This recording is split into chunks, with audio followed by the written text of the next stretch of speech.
Hello, greetings to you, my dear students and my dear parents. இப்போ நம்ம என்ன பார்க்க போறோம் அப்படின்னு பார்த்தீங்கன்னா CSAP சாய்ஸ் ஃபில்லிங் ப்ராசஸ் தான் மை டியர் ஸ்டூடெண்ட்ஸ் பார்க்க போறோம்.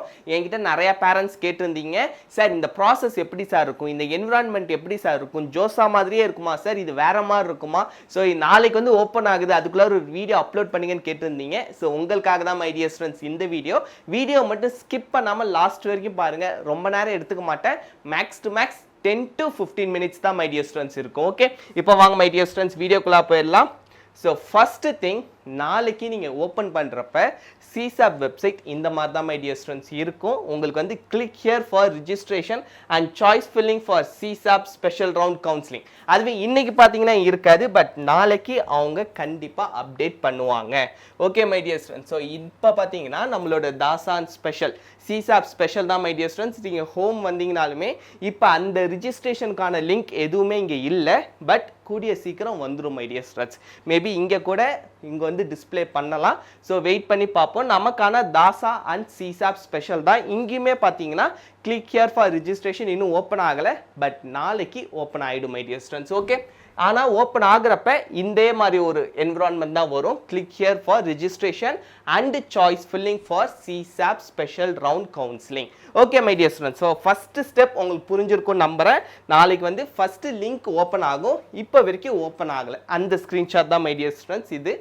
அதுக்கப்புறம் நீங்கள் வந்துட்டு CSAP, நீங்கள் வந்து அந்த CSAP ஸ்பெஷல் அண்ட் தாசா அதை கிளிக் பண்ணதுக்கப்புறமும் அகெயின் உங்களுக்கு இதே தான் டிஸ்பிளே ஆகும். இதில் நீங்கள் வந்து கிளிக் பண்ணிங்கன்னா நெக்ஸ்ட் பேஜ் ஓப்பன் ஆகும் மை டியர் ஸ்டூடெண்ட்ஸ். அந்த நெக்ஸ்ட் பேஜ் பார்த்தீங்கன்னா இதுதான் online registration and choice filling. நீங்கள் ஏற்கனவே ஜோசால பார்ட்டிசிபேட் பண்ணியிருந்தீங்கன்னா அதே பாஸ்வேர்டு யூஸ் பண்ணிக்கலாம்னு சொல்லிட்டுருக்காங்க my dear students. If you have registered for JoSAA 2023, இது வந்து நான் 2023 கண்டென்ட் தான் எனக்கு கிடைச்சிது. ஸோ அதனால தான் இதே தான் மை டியர் ஸ்டூடெண்ட்ஸ். 2025க்கு இதே மாதிரி தான் இருக்கும். தென் use JoSAA 2023 password. Otherwise use JEE main 2023 password. நீங்கள் வந்து ஜோசால பார்ட்டிசிபேட்டே பண்ணலை அப்படின்னா நீங்கள் வந்துட்டு JEE மெயின்ஸோட பாஸ்வேர்டு யூஸ் பண்ணிக்கலாம் மை டியர் ஸ்டூடெண்ட்ஸ். ஏன்னா CSAP பார்த்தீங்கன்னா JEE மெயின்ஸ் மார்க்கை வச்சு தான், ரேங்கிங்கை வச்சு தான் உங்களுக்கு வந்து சீட் அலோகேஷன் பண்ணுவாங்க. JEE அட்வான்ஸ் வந்து தேவைப்படாது.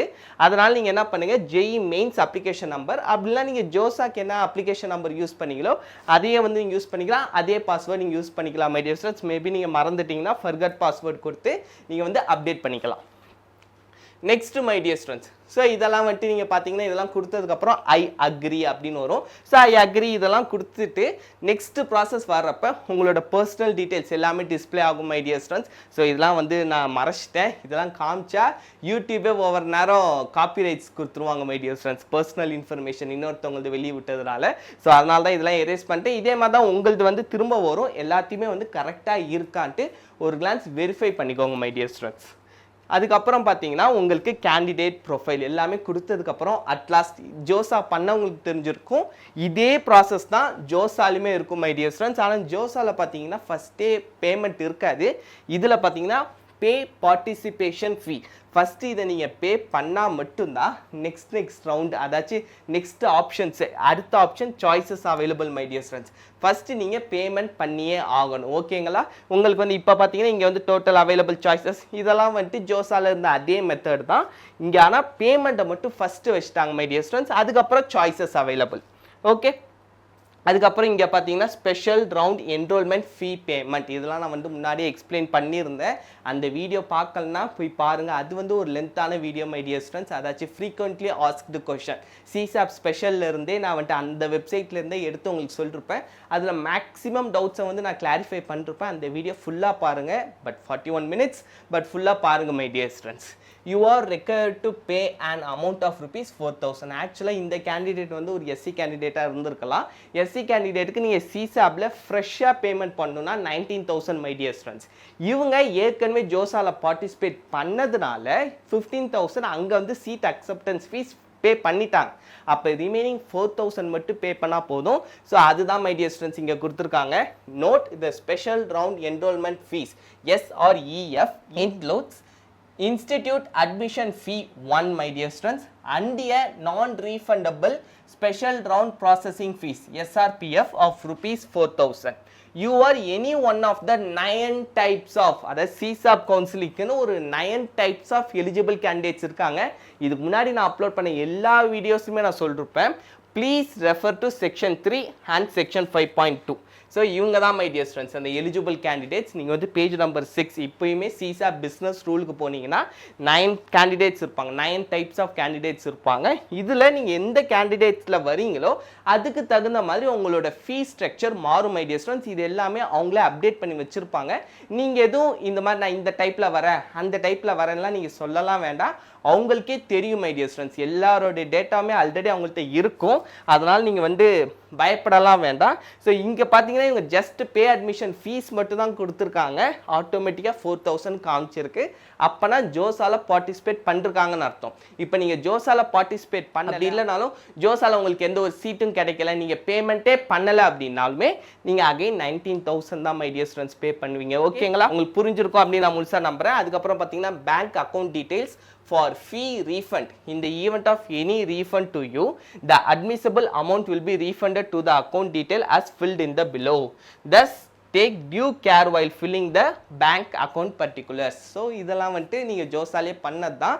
உங்களோட பேங்க் அக்கௌண்ட் வந்து கரெக்டாக எல்லாமே கிளியராக அப்லோட் பண்ணிடுங்க. அது வந்துட்டு ரொம்ப ரொம்ப முக்கியம் my dear students. Okay, so நீங்கள் ஃபீஸ் பேமெண்ட் பண்ணதுக்கு அப்புறம் உங்களுக்கு வந்து சாய்ஸஸ் அவைலபிள் வந்துடும். இது வந்து ஜோசா கவுன்சிலிங்கில் அதே ப்ரொசீஜர் தான் மை டியர் ஸ்டூடெண்ட்ஸ். இந்த சைட் பார்த்தீங்கன்னா டோட்டல் அவைலபிள் சாய்ஸஸ். இங்கே வந்து நீங்கள் ஆல் இன்ஸ்டியூட்னு கொடுத்தீங்கன்னா எல்லாமே வரும். இல்லைனா இங்கே வந்துட்டு நீங்கள் NITs, IIITs, GFTs இங்கே வந்து நீங்கள் மாற்றி கிளிக் பண்ணிக்கலாம். அதுக்கப்புறம் இங்கேயுமே நீங்கள் சர்ச் பண்ணி கரெக்டாக உங்களுக்கு எந்தெந்த இன்ஸ்டியூட் வேணுமோ அங்கங்கே என்னென்ன வேகன்சி இருக்குங்கிறது மட்டும் இங்கே வந்து காட்டுவாங்க. ஸோ இதை வந்து நீங்கள் கிளிக் பண்ணியே நீங்கள் டைரெக்டாகவும் பண்ணலாம், இல்லைனா ஆல் இன்ஸ்டியூட் கொடுத்து அப்படியே வரிசையாகவும் நீங்கள் செக் பண்ணிக்கலாம் மை டியர் ஸ்டூடெண்ட்ஸ். அதுக்கப்புறம் நீங்கள் இங்கே ஆட் கொடுக்க இங்கே வந்து ஆட் ஆகிக்கிட்டே வரும். ஓகேங்களா? ஸோ இவர் வந்து பார்த்தீங்கன்னா ஃபஸ்ட்டு புதுச்சேரி டெக்னாலஜிக்கல் யூனிவர்சிட்டி வச்சுருக்காரு. உங்களுக்கு எந்த காலேஜ் பிடிக்குதோ அதை வந்து ஃபஸ்ட் ஆர்டரில் வைங்க. நான் திரும்ப சொல்கிற ஒரு விஷயம் என்னோட பழைய வீடியோஸ்லையும் சொல்லிருப்பேன், இந்த வீடியோலையும் சொல்கிறேன், ரொம்ப கேர்ஃபுல்லாக இருங்க. CSAPல இங்கே இவங்களே கொடுத்துருப்பாங்க, ஒரு நிமிஷம். ஸோ இங்கே பார்த்தீங்கன்னா my dear students, important advice, you are advice to fill up only those choices which you would indeed like to accept and join if offered. This will help the system to reduce seat vacancies. புரியுதா my dear students? இவங்களே வந்துட்டு திரும்ப சொல்லிருக்காங்க. நான் frequently asked கொஷன்லையும் நான் வந்துட்டு திரும்ப சொல்லிருப்பேன். உங்களுக்கு எந்த காலேஜ் பிடிக்குதோ, குறிப்பாக ஜோஸாலேருந்து அப்கிரேட் ஆகிற ஸ்டூடெண்ட்ஸுக்கு சொல்கிறேன், உங்களுக்கு ஜோஸா சீட்டை விட ஹையர் சீட்டையே வைங்க. உங்களோட ப்ரிஃபரன்ஸ் மைண்ட் கோலுக்கு தகுந்த மாதிரி வைங்க. உங்களுக்கு ஜோஸால மேபி GFTI கிடச்சிருக்கலாம், ஜோஸால உங்களுக்கு IIITs கிடச்சிருக்கலாம், IIITயில் ஒரு சிலவங்களுக்கு CSE கிடச்சிருக்கும். நீங்கள் வந்து சார் எனக்கு CSE வேண்டாம் சார், ஏன்னா ஏதோ ஒரு NITனா NITs மட்டும் ஃபில் பண்ணுங்க. ஆனால் NITஸில் உங்களுக்கு வந்துட்டு ஹை பிரான்ச் அதே மாதிரி உங்களுக்கு CSEயோ சைபர் செக்யூரிட்டியோ அதெல்லாம் கிடைக்கும்னு எதிர்பார்க்க வேண்டாம் மை டியர் ஸ்டூடெண்ட்ஸ். ஏன்னா NITஸ்க்கு நார்மலாக காம்படிஷன் இருக்கும். அப்போ நீங்கள் வந்துட்டு லோ டிமாண்டிங் பிரான்ச்சஸ் தான் போகிற மாதிரி இருக்கும். ஸோ லோ டிமாண்டிங் பிரான்ச்சஸ் போனாலும் எனக்கு பரவாயில்ல அப்படிங்கிற மைண்ட் செட் இருந்தால் மட்டும் சூஸ் பண்ணுங்கள். இல்லைனா உங்களுக்கு டிபார்ட்மெண்ட் தான் சார் எனக்கு முக்கியம், எனக்கு NITஸை விட எனக்கு அந்த CSE ரொம்ப பிடிச்சிருக்கு சார், ECE அந்த ஹை டிமாண்டிங் கோர்சஸ் தான் வேணும் அப்படின்னா ஜோஸா சீட்டே இருக்கட்டும் மை டியர் ஸ்டூடெண்ட்ஸ். இதில் வேக்கன்சி வருதான்னு பாருங்கள். இப்போ NITயில் இப்போ இருக்கிற எல்லா NITஸ்லுமே இப்போ உங்களுக்கு நார்த் இந்தியாவும் போகலாம் அப்படின்னா north Indian CSE, ECE, IIIE மட்டும் கொடுத்து வைங்க. மேபி உங்களுக்கு இதில் சீட் இல்லைனாலுமே அந்த சீட் வந்து உங்களுக்கு ஹோல்ட் ஆகியே இருக்கும். மேபி நீங்கள் இதில் சிவிலோ கெமிக்கலோ கொடுத்தீங்கன்னா உங்களுக்கு கிடைக்கிறதுக்கான சான்சஸ் இருக்கும் மை டியர் ஸ்டூடெண்ட்ஸ். கிடைச்சிருச்சுன்னா ஆட்டோமேட்டிக்காக அது வந்து கேன்சல்ட் அவுட் ஆகிடும். சரிங்களா? அதனால் ரொம்ப கேர்ஃபுல்லாக இருங்க. CSAP சாய்ஸ் ஃபில்லிங்க்கு CSAPோட சாய்ஸ் ஃபில்லிங் ப்ராசஸ்ங்கிறது ரொம்ப ஒரு க்ரூஷியலான ஒரு விஷயம் மை டியர் ஸ்டூடெண்ட்ஸ். அதாச்சும் நீங்கள் கயிறு மேலே நடக்கிற மாதிரி தான். கொஞ்சம் விட்டிங்கன்னா உங்களுக்கு ஜோஸாவும் போயிடும், பிடிச்ச சீட்டும் போயிடும், கையில் இருக்கிறதும் போயிடும். அதனால் CSAP கவுன்சிலிங் பார்ட்டிசிபேட் பண்ணுங்கள், பட் ரொம்ப கேர்ஃபுல்லாக பண்ணுங்கள். ஸோ நீங்கள் வந்து ரொம்ப கேர்ஃபுல்லாக இருக்கணும் மை டியர் ஸ்டூடெண்ட்ஸ் CSAP கவுன்சிலிங்கை பொறுத்த வரைக்கும். மேபி நீங்கள் ஜோஸாவில் ஹைலி சாட்டிஸ்ஃபைடுனா நீங்கள் அப்படியே இருக்கலாம், உங்களுக்கு அப்கிரேட் ஆகணும்னா ஃபஸ்ட்டு வேக்கன்சிஸ் பாருங்கள். டிஸ்பிளே ஆஃப் வேக்கன்சி இங்கே வந்து ரிஜிஸ்ட்ரேஷனுக்கு முன்னாடி வேக்கன்சிஸ் வரும். வேக்கன்சிஸ்லேயே நீங்கள் பார்த்துடலாம் ஓரளவு. ஏன்னா இதில் பார்த்தீங்கன்னா ஃபஸ்ட்டு வந்து இவங்க பே பார்ட்டிசிபேஷன் ஃபீஸ் வச்சுருக்காங்க. ஸோ நீங்கள் ஃபீஸ் கட்டினா தான். இப்போ SC ST category students, PWD category students okay 4000 தான், உங்களுக்கு அது ஒரு பெரிய அமௌண்ட்டாக இருக்காது. இதுவே வந்துட்டு நீங்கள் ஓபிசி ஜென்ரலில் வரீங்கன்னா நீங்கள் 10,000 பே பண்ணுற மாதிரி இருக்கும். ஸோ இது வந்து உங்களுக்கு ஒரு ஹியூஜ் அமௌண்ட் தான் மை டியர் ஸ்டூடெண்ட்ஸ். ஸோ அதனால் வந்துட்டு பார்த்து யோசித்து டிஸ்பிளே ஆஃப் வேக்கன்சிஸ் பார்த்துட்டு அதுக்கப்புறம் டிசைட் பண்ணுங்கள். எடுத்த உடனே சிசாப் நான் வந்துடுறேன் சார், நான் ஏதோ ஒன்று அப்கிரேட் ஆகிடும் அப்படிங்கிற ஒரு நம்பிக்கையில் வந்துட வேண்டாம். ஸோ உங்களுக்கு ஜோசாவில் சீட்டு கிடைச்சவங்க ரொம்ப ரொம்ப கேர்ஃபுல்லாக இருங்க. ஜோசா சீட்டை விட சிசாப் சீட் ஹையர் ப்ரிஃபரன்ஸில் இருக்கிற மாதிரி, ஹையர் ஆர்டரில் இருக்கிற மாதிரி பார்த்துக்கோங்க. கிடைச்சதுக்கு அப்புறம் நீங்கள் எப்பொழுதுமே ஃபீல் பண்ணவே கூடாது ஐயோ ஜோசா சீட்டே இருந்திருக்கலாம் அப்படின்ட்டு. ஓகே, அதனால ரொம்ப ரொம்ப கேர்ஃபுல்லாக இருங்க my dear students, my dear parents. So நிறைய பேரண்ட்ஸ் பார்க்குறீங்க, அதனால பேரண்ட்ஸுமே கொஞ்சம் கரெக்டாக இருங்க. ஏன்னா நிறைய பேரண்ட்ஸ் தான் எனக்கு பார்த்துட்டு நிறைய பேர் கமெண்ட் பண்ணுறது, எனக்கு மெசேஜ் பண்ணுறவங்க நிறைய பேர் பேரண்ட்ஸ் தான். ஸோ ஸ்டூடெண்ட்ஸோட பேரண்ட்ஸ் ரொம்ப ஆர்வமாக இருக்காங்க. எல்லாருக்குமே அவங்களோட சைல்டோட ஃப்யூச்சரில் இருக்க அந்த ஒரு பேசுகிறப்ப எனக்கு தெரியும் அவ்வளோ இன்வால்மெண்ட்டோட பேசுகிறாங்க. நிறைய பேர் எனக்கு ஃபினான்ஷியலாக சப்போர்ட் பண்ணிருக்காங்க. எல்லாருக்குமே ரொம்ப ரொம்ப ரொம்ப ரொம்ப தேங்க்ஸ். ஸோ அவ்வளோதான் மை டியர் ஃப்ரெண்ட்ஸ். இதுதான் வந்துட்டு first step choice filling process. உங்களுக்கு வந்து இந்த சாய்ஸ் ஃபில்லிங் ப்ராசஸை நான் டெப்த்தாக எக்ஸ்பிளைன் பண்ணிட்டேன். இதுக்கப்புறம் உங்களுக்கு வேறு ஏதாவது டவுட் இருந்துச்சுன்னா நீங்கள் வந்து மறக்காமல் கமெண்ட் செக்ஷனில் கேளுங்க. உங்களுக்கு ஒரு தடவை நான் வந்துட்டு ஷெடியூலும் ஓப்பன் பண்ணி காமிச்சிடுறேன். ஸோ இங்கே வந்து ஷெடியூல் இருக்குது.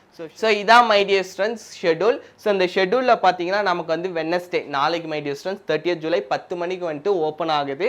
சாய்ஸ் ஃபில்லிங்கும் பேமெண்ட் ப்ராசஸும் மை டியர் ஸ்டூடெண்ட்ஸ் அதான் சொல்லிட்டுருக்காங்க. எப்போ க்ளோஸ் ஆகுதுன்னு பார்த்தீங்கன்னா 2nd ஆகஸ்ட் 5 o'clock. ஸோ அதுக்குள்ளாரையே நீங்கள் எல்லா ப்ராசஸும் முடிச்சுருங்க மை டியர் ஸ்டூடெண்ட்ஸ். 3rd நமக்கு மார்க் ஷீட் அலோகேஷன் ஓப்பன் ஆகிடும்.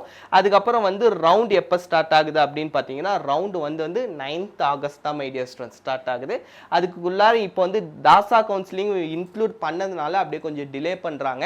ஹவவர் இது வந்து ஒரு நல்ல விஷயம் தான், குறிப்பாக வந்து இம்ப்ரூவ்மெண்ட் ஸ்டூடெண்ட்ஸ்க்கு மை டியர் ஸ்டூடெண்ட்ஸ். அதுக்கப்புறம் ரவுண்டு 1க்கு அப்புறம் உங்களுக்கு அப்படியே 9 to 12 அப்படியே உங்களுக்கு வந்து ஸ்டெப் பை ஸ்டெப்பாக ஜோசாவில் பார்ட்டிசிபேட் பண்ணவங்களுக்கு தெரிஞ்சிருக்கும். அதுக்கப்புறம் ரவுண்ட் 2 ரவுண்ட் 3ன்ட்டு அதுக்கப்புறம் வந்து அவங்க டாக்குமெண்ட் அப்லோட் பண்ண சொல்லலாம். இன்ஸ்டிடியூஷனல் அட்மிஷன் ஃபீஸ் 2 இது வந்துட்டு பார்ஷியல் அட்மிஷன் ஃபீஸ் நீங்கள் ஜோசாவில் பே பண்ணியிருந்தீங்கன்னா உங்களுக்கு இந்த ஃபீஸ் கிடையாது my dear students. Institutional admission fees 2 பே பண்ண வேண்டாம், இது ஆட்டோமேட்டிக்காக அட்ஜஸ்ட் பண்ணிப்பாங்க. அப்படி இல்லைனா நீங்கள் இன்ஸ்டிடியூஷனல் அட்மிஷன் ஃபீஸ் 2 அவங்களே வந்து காட்டுவாங்க மை டியர் ஸ்டூடெண்ட்ஸ் எவ்வளோ அமௌண்ட் பே பண்ணணுன்ட்டு. அந்த அமௌண்ட்டும் வந்து நீங்கள் பே பண்ணால் மட்டும்தான் உங்களுக்கான சீட் வந்து ஹோல்ட் ஆகும்.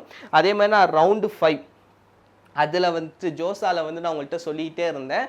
ரவுண்டு 5 தான் ஐஐடிஸ்க்கு வித்ரா பண்ணுறதுக்கு கடைசி ஆப்ஷன். ரவுண்டு 6ல் உங்களுக்கு எந்த ஐஐடிஸ் கிடைக்குதோ அதுதான் உங்களோட ஃபைனல் சீட், நீங்கள் அக்செப்ட் பண்ணியே ஆகணும் அப்படின்னு சொல்லியிருந்தேன். அதே ரூல் தான் இங்கேயும் மை டியர் ஸ்டூடெண்ட்ஸ். ரவுண்டு 3ல் மேபி உங்களுக்கு ஜோசாலையும் சீட்டு கிடைக்கல, சிசாப்லேயும் ரவுண்டு 2 வரைக்கும் கிடைக்கல, ரவுண்டு 3ல் கிடைச்சிருச்சுன்னா கிடைச்ச சீட்டை நீங்கள் அக்செப்ட் பண்ணி தான் மை டியர் ஸ்டூடெண்ட்ஸ் ஆகணும். நீங்கள் வந்துட்டு அதை நெக்லெக்ட் பண்ணவே முடியாது, சரிங்களா?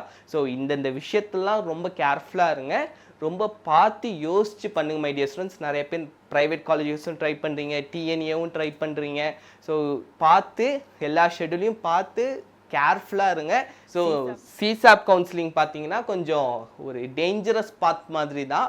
அதை வந்து நீங்கள் ப்ராப்பராக ஷெடியூல் பண்ணி கரெக்டாக போனீங்கன்னா நீங்கள் வின் பண்ணிடலாம் மை டியர் ஸ்டூடெண்ட்ஸ். சிசாப்பில் ஒரு நல்ல என்ஐடிஸில் நீங்கள் ஜாயின் பண்ணிடலாம். இது எல்லாமே உங்களோட கோல், உங்களோட மைண்ட் செட்டை பொறுத்து தான். நான் அடுத்து நாளைக்கு ஒரு வீடியோ அப்லோட் பண்ணுறேன் மை டியர் ஸ்டூடெண்ட்ஸ். இந்த லோ டிமாண்டிங் கோர்சஸ்னால் என்ன, அதை பற்றி ஒரு டீட்டெயில்டான எக்ஸ்பிளேஷன் ஆல்ரெடி நான் ஒரு 4-5 ஷார்ட்ஸ் அப்லோட் பண்ணியிருந்தேன். அதுக்கு நல்ல ரெஸ்பான்ஸ் கொடுத்துருந்தீங்க. நான் இன்னும் வந்துட்டு அதில் இருக்க எல்லா லோ டிமாண்டிங் கோர்சஸ்மே எடுத்து அதில் என்ன தான் படிப்பீங்க, அதில் என்னென்ன ஃப்யூச்சர் இருக்குது, எந்தெந்த கம்பெனிஸ் உங்களை ஹையர் பண்ணுறாங்க, அதில் இருக்க ஹையஸ்ட் பேக்கேஜ் எவ்வளோ, லோவஸ்ட் பேக்கேஜ் எவ்வளோ, ஆவரேஜ் பேக்கேஜ் எவ்வளோ அப்படிங்கிற எல்லா டீட்டெயில்ஸ் நான் உங்களுக்கு வந்து ஷேர் பண்ணுறேன். அது வந்து உங்களுக்கு ஹெல்ப்ஃபுல்லாக இருக்கும். மேபி அந்த லோ டிமாண்டிங் கோர்சஸில் சேரலாமா வேண்டாமா, அதில் நம்ம கரியர் ஷிஃப்ட் பண்ண முடியுமா, அதில் ஏதாவது கம்ப்யூட்டேஷனல் கோர்சஸ் இருக்கா. ஏன்னா வந்துட்டு இப்போ நிறையா ஃபீமேல் கேண்டிடேட்ஸ்லாம் இருப்பீங்க, சார் நான் வந்துட்டு மெக்கானிக்கலோ இதெல்லாம் போயிட்டு ஸ்பேனர்லாம் பிடிச்சி வேலை செய்ய முடியாது சார், கஷ்டமாக இருக்கும் அப்படிங்கிறப்ப அதே இது டிசைனிங்கில் பண்ண முடியுமா சார், அந்த மாதிரி ஒரு கம்ப்யூட்டேஷனலாக அதே ஜாப்பை பண்ண முடியுமா அப்படிங்கிற எல்லா டீட்டெயில்ஸுமே நான் வந்து உங்களுக்கு ஷேர் பண்ணுறேன் my dear friends. Okay, so இந்த வீடியோ உங்களுக்கு வந்து பிடிச்சிருக்கும் அப்படின்னு நான் முழுசாக நம்புகிறேன். பிடிச்சிருந்தா மறக்காமல் ஷேர் பண்ணுங்கள், லைக் பண்ணுங்கள் my dear friends. Bye bye. Thank you, my dear friends.